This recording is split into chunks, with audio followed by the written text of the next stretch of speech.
Oh, a forest.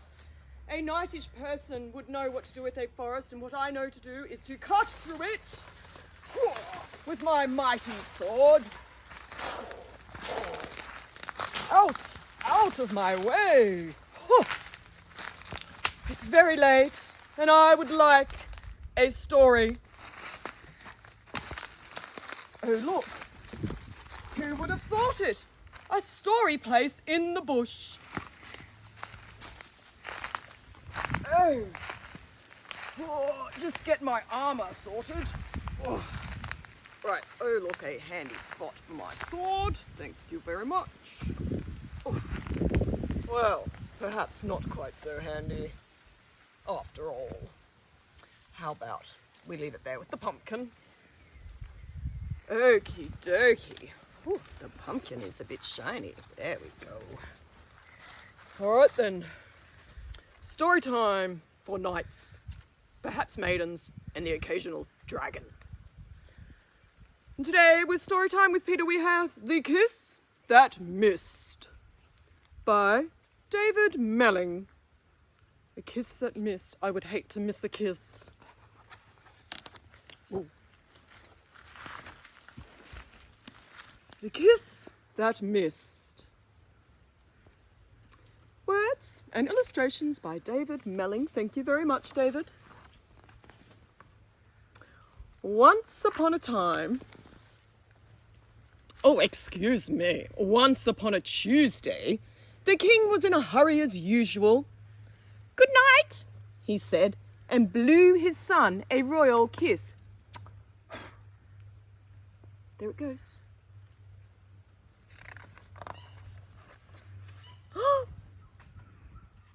It missed. Oh dear. The young prince watched it rattle around his room and then bounce out the window and into the night. Not my sort of night, the dark kind of night, you know the difference. One has a silent K just to make it tricky. The prince told the queen, and the queen told the king, and the king had a quick word with his loyal knight. Which would, of course, be me. "Follow that kiss," he squawked, as kings often do. The knight mounted his horse. Oh dear, I forgot that I had a hole in my pants. Oh dear. And clearly I failed horse riding schools because I'm on backwards. Oh, but eventually I got it right. And galloped off in hot pursuit until they came to the wild wood. It's quite wild in here. Very wild. Wild creatures with wild eyes. Too much hair and, worst of all, very bad manners lived here. Bad manners will get you nowhere. That's the first thing I learnt in night school. It was dark.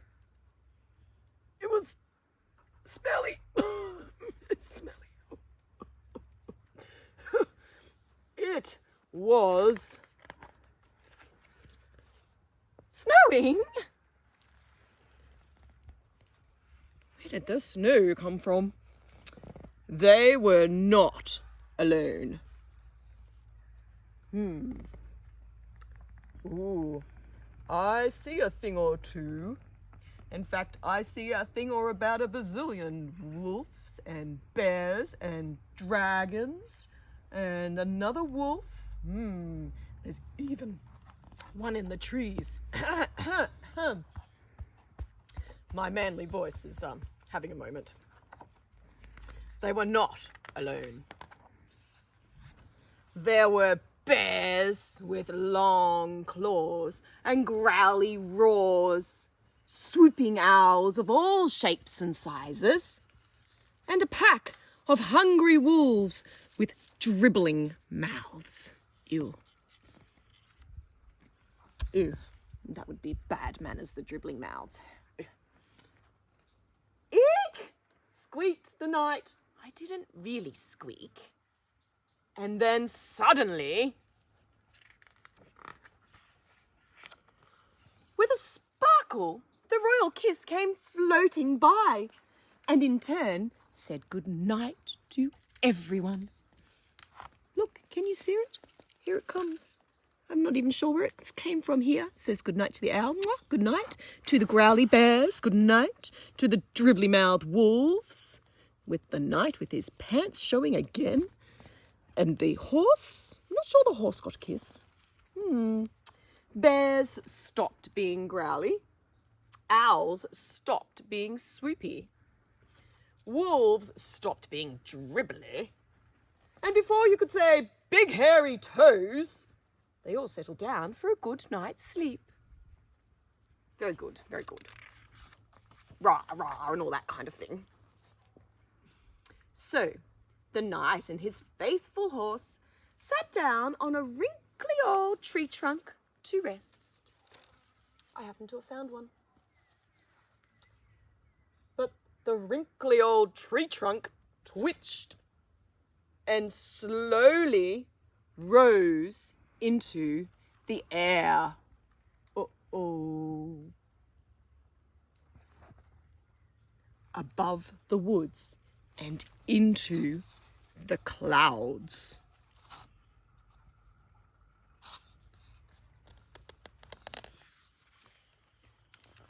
At last, they found themselves staring into a giant pair of nostrils. They are rather enormous. A dragon with "this lot would be nice for breakfast" eyes leered greedily at them. I think the dragon wants to eat them. And suddenly, with a sparkle, the royal kiss came floating by and flew right up on the dragon's nose. Mwah! He sat up and sniffed and blinked, slowly opened his mouth, took a deep breath, achoo! Sneezed. Oh, nearly sneezed my hat right off. He sneezed so hard, the horse and his knight were blown away.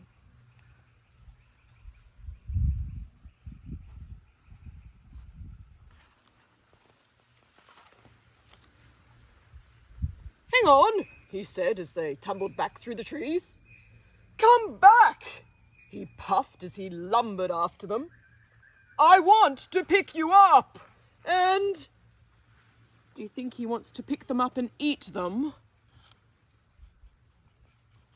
Knights tend to have an intuitive fear of dragons, I've noticed.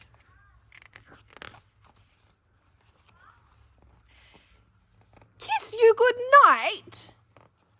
The dragon wants to kiss them good night. Here it is, a big dragon kiss. Mwah! Slowly, they all made their way back to the castle.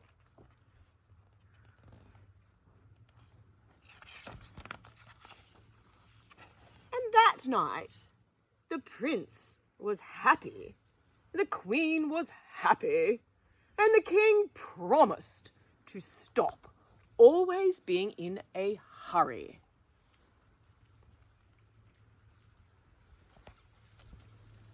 He's returned with the royal kiss. Here it is.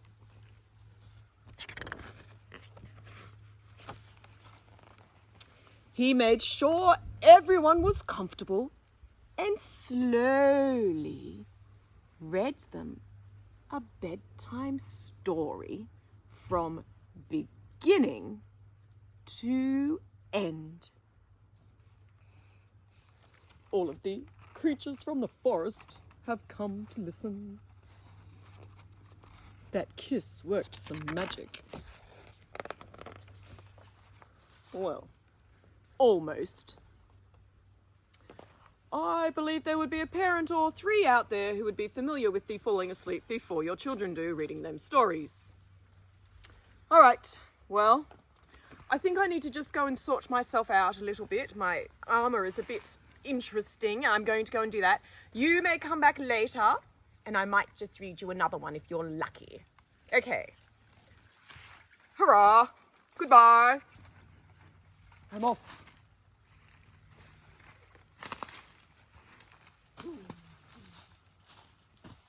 Off you go.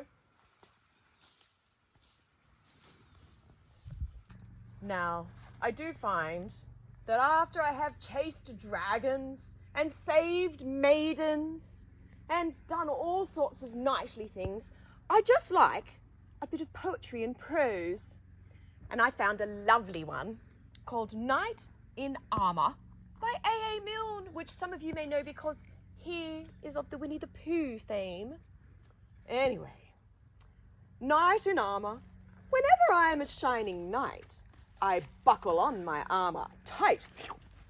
And then I look about for things like rushings out and rescuings and savings from the dragon's lair and fighting all the dragons there.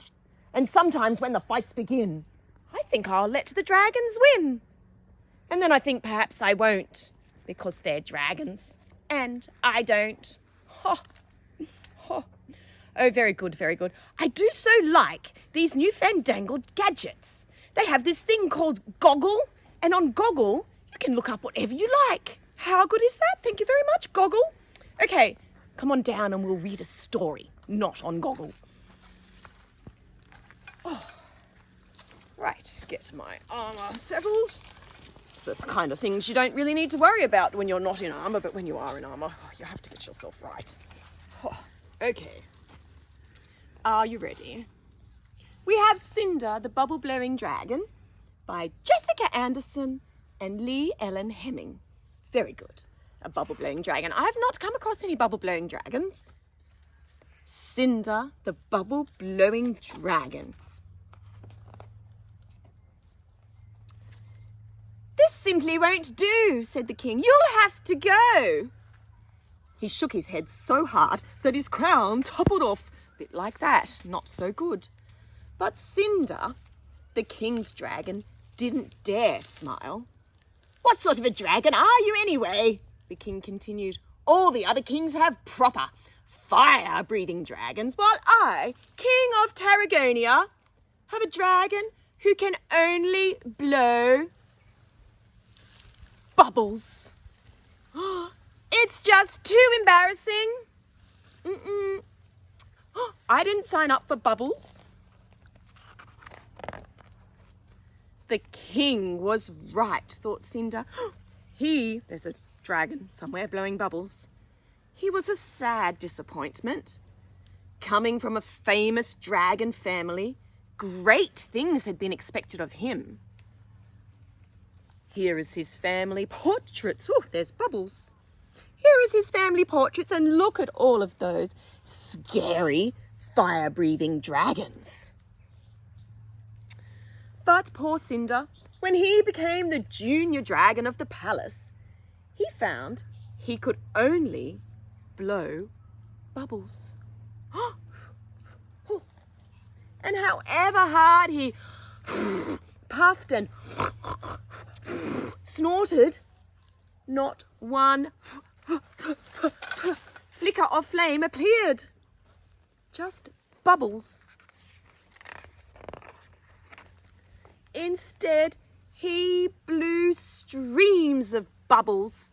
And the harder he snorted, they're just everywhere, these bubbles, the more bubbles appeared. Until he was standing up to his scaly chest in one enormous bubble bath. Ooh, who likes a bubble bath? I'm sure it's not taught at Dragon School, though.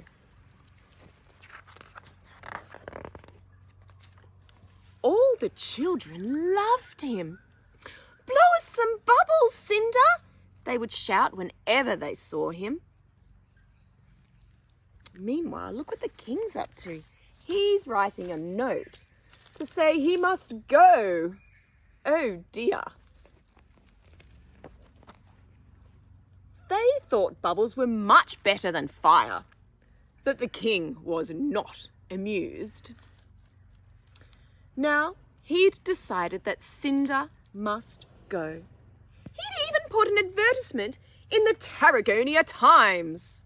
It read, "Wanted, a fire-breathing dragon for palace duties.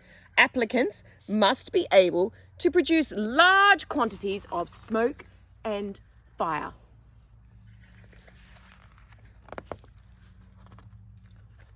One dragon had applied. "When he comes this afternoon, you must present him in the throne room to see how a real dragon behaves," said the king.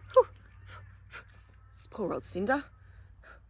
And at 2:00, there was an enormous roaring at the palace gates.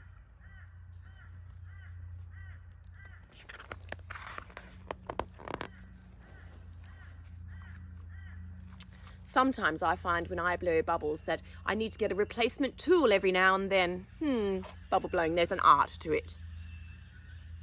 Blaze,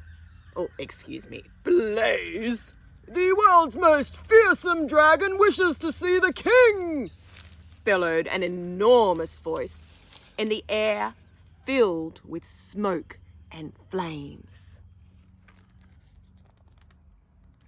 Okay, show off. Keep your fireworks for the king," snapped the palace sentry crossly. He was fond of Cinder and thought it was a shame he had to go. He's a very fearsome-looking dragon.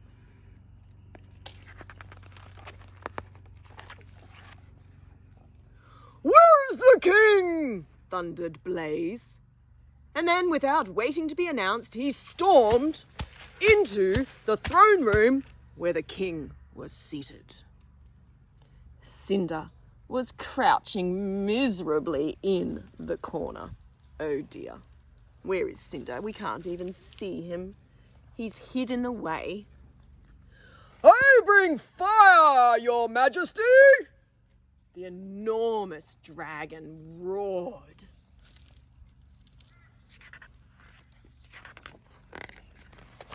The king looked rather alarmed as the creature's hot breath reached him and frizzled his beard.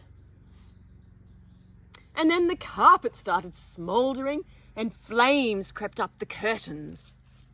And when his crown began to melt, the king had had enough. "Stop!" he ordered. "That will do nicely, thank you." But Blaze, it seemed, couldn't stop. He was great at starting fires, he explained, but no use at stopping them. Oh dear. Cinder, do something," whimpered the king. Oh, well, wonder if Cinder can save the day. Cinder did the only thing he could think of. He blew with all his might, and as the bubbles began to fill the room, the flames died down, the carpet no longer smouldered, and the royal crown stopped melting. "Now I've done it," thought Cinder. "I've quite put out Blaze's fire." Blaze himself was pretty put out too, but the king was delighted. "Thank goodness you were here," he said, as he ordered a dish of ice cream to cool himself down. Ice cream, not a bad idea. I find the king's queen is a little odd looking. She's very tall. She has Marjorie Simpson hair.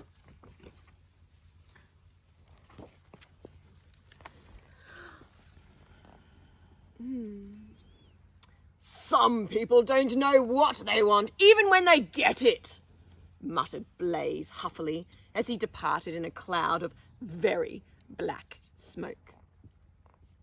"I don't hold with all this smoke pollution," said the king as he gobbled his ice cream. Now, let's write another advertisement.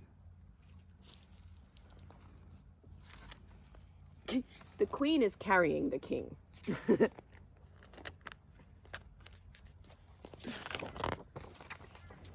It appeared the next morning and read, in the Tarragona Times no less,